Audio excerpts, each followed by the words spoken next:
pagi hari ini saya akan memfokuskan sesuai dengan bidang kita reverse engineering khusus diaplikasikan di mechanical engineering. Karena reverse engineering itu banyak diaplikasikan di bidang-bidang yang lainnya, seperti terutama yang banyak mengaplikasikan juga di IT. Ya. Baik, kita lihat dari slide pembuka yang nomor 1 ini, kalau Bapak Ibu lihat para peserta webinar yang terhormat, ini ada salah satu produk berupa komponen mekanik. Dalam ini bisa bagian dari rumah mesin. Ya. Kita lihat ini kita dapat visualisasi ini komponen ini secara visual dibedakan dalam dua hal. Ya. Kalau sebelah kiri ini adalah visualisasi dari bentuk fisik dari komponen tersebut, ya. Karena ini bentuk fisiknya, ya, sehingga ini ada hasil foto, ya. Karena foto atau dalam bentuk fisik, ya, ya komponen itu sendiri, ya. Kemudian tujuannya adalah nanti ke sebelah kanan, ya.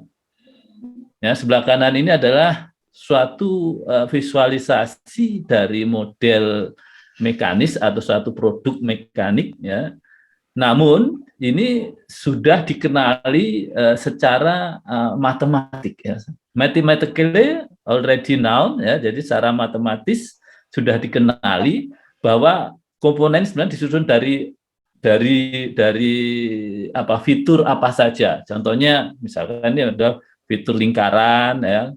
Kemudian ada fitur bidang dan seterusnya. Dan ada fitur-fitur mekanik yang lainnya. Seperti ini kalau mungkin yang mengenal ada fillet, ada chamfer, and so on and so forth, seperti itu.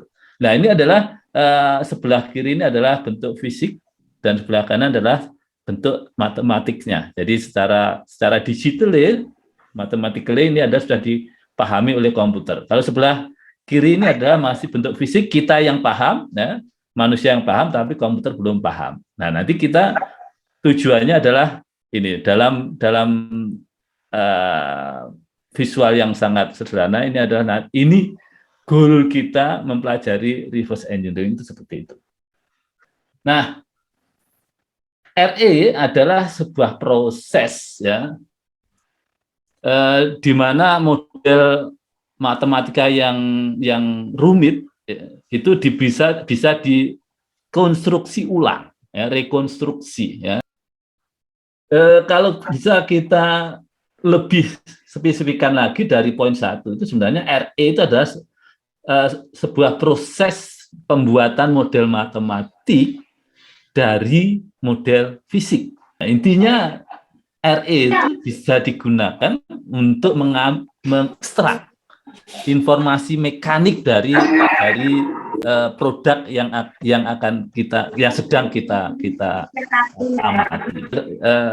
Some might exist without any design or manufacturing document. Jadi produk yang kita miliki, baik itu produk zaman kuno maupun produk baru, ya, kadang itu kita tidak memiliki dokumen-dokumen manufakturnya itu seperti bagaimana sih pendekatan dalam mengembangkan produk itu sebenarnya ada dua istilahnya. Ada dua skema pengembangan produk, yaitu skema yang konvensional yang selama ini kita lakukan, ya.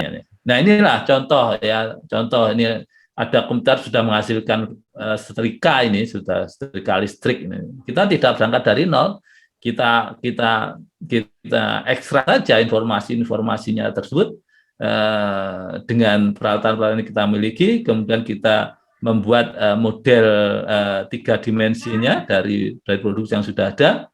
Bisa kita lakukan inspeksi model tersebut, model yang kita miliki dengan benda aslinya, ya, kita bandingkan apa yang perlu kita modifikasi, perlu kita buat beda dan seterusnya, ya. Kemudian dari situ kalau kita sudah oke, ini yang akan kita buat untuk menyaingi kompetitor kita, maka kita sudah bisa membuat dokumentasi dari desain tersebut yang baru, kemudian baru masuk ke proses manufacturing. Apa kita butuh mold, bagaimana gambar moldnya, atau kita tidak menggunakan mold tapi menggunakan metode pembuatan yang sangat baru, misalkan nanti kita yakin akan berkembang, mungkin mold bisa jadi nanti perannya berkurang karena sekarang sudah ada pembuatan dengan sistem aditif, 3D printing dan seterusnya. Ada 4 fase ini yang fase ini yang sangat utama, ini yang harus kita lewat. Nah, secara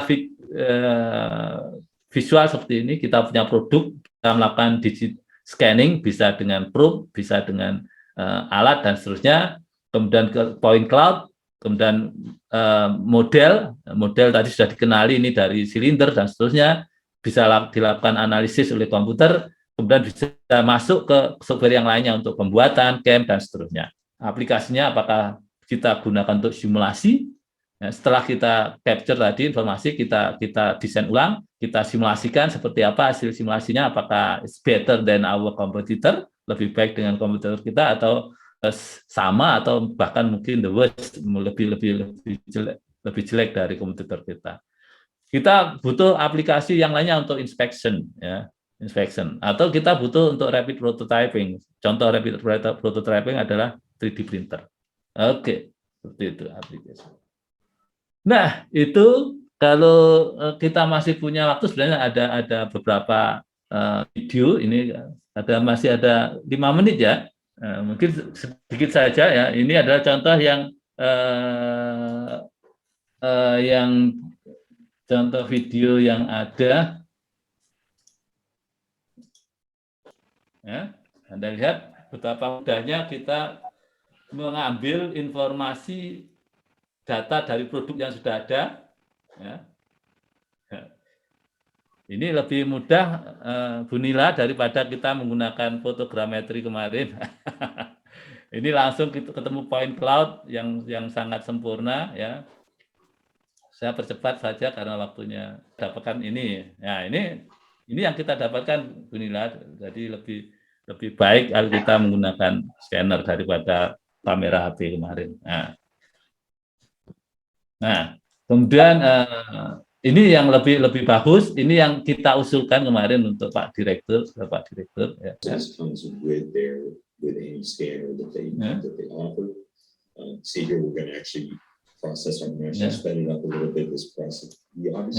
Jadi langsung kita dapatkan, kita dengan mudah membolak-balik alat, maka dia akan mengenali titik mana yang akan dibaca. Ya, yang lubang-lubang akan terpenuhi. Ya.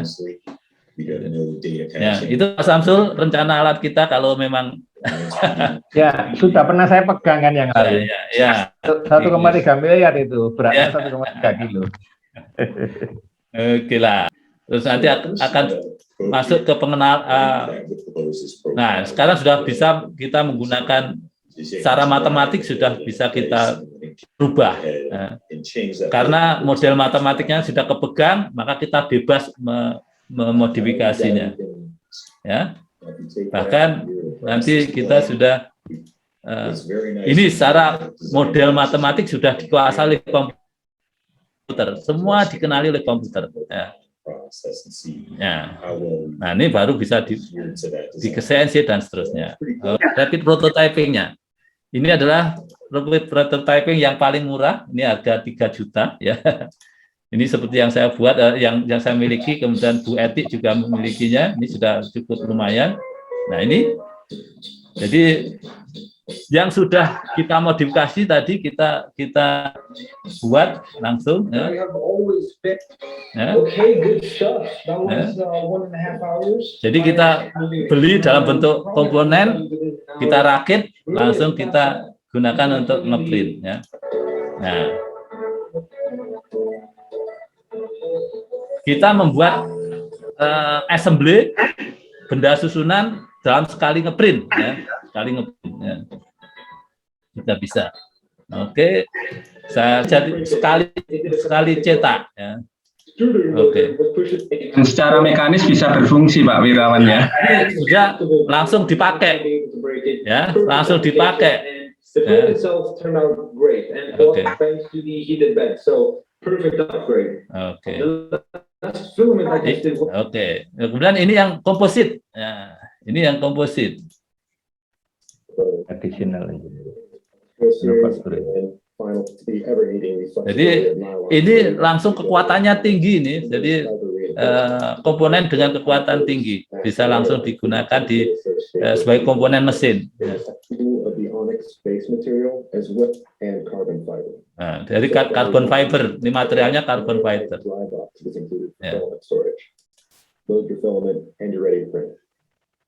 Nah ini bentuknya carbon fiber yang dilelehkan. Nah itu bentuknya. Ya. Ya. Setelah kita dapatkan model matematiknya, kita terapkan di slicer. Nah, kemudian ini butuh support atau tidak, nah, nanti komputer yang akan melakukan untuk kita. Ya. Ya. Ini hasilnya sudah jadi, di print, itu supportnya dibuang, tidak dipakai, ya. Langsung dipakai di dalam mesin yang sesungguhnya. Ya. Nah, langsung diinstal ke mesin. Ya. Ini di mesin CNC untuk mengganti komponen mesin CNC yang rusak. Nah ini bagian ini. Ya. Ini langsung bisa digunakan dalam produk yang sesungguhnya. Oke. Ini yang produk yang dibuat dari metal, dari baja, jadi sudah bisa di-print dari baja. Nah ini ada baja pakai sistem powder metalurgi, ya. Ya, ini komponen ini sudah bisa dibuat langsung. Ini baja Pak hasilnya Pak. Ya, connecting rod dan seterusnya langsung di-print. Nah, ini juga termasuk yang saya usulkan di usulan pertama dulu. Ya. Nah ini produknya jadi, kemudian dimasukkan ke sintering, ya, disinter. Ya. Nah ini bagian dari sintering, pencucian dulu, rinsing. Ya. Ya. Ini ada jadinya. Ini masuk ke sinter, mesin sinter. Ini masuk mesin sinter. Ya. Ini temperatur tinggi, ya. Kapasitasnya tergantung kita beli yang mana. Ya. Ya. Ini proses sinter. Ini hasil dari kegiatan sintering tadi. Ya. Ini sudah baja ini Pak. Bisa stainless, bahkan bisa titanium. Membuat nozzle pun juga cukup dengan printer. Ya. Nah, ini adalah komponen jadinya. Ya, nah ini untuk membuang yang tidak butuh, supportnya dibuang, cukup dijatuhkan saja, sudah lepas supportnya. Ini ada komponen utamanya. Ya. Ya. Nah, ini ada bagaimana kegiatannya.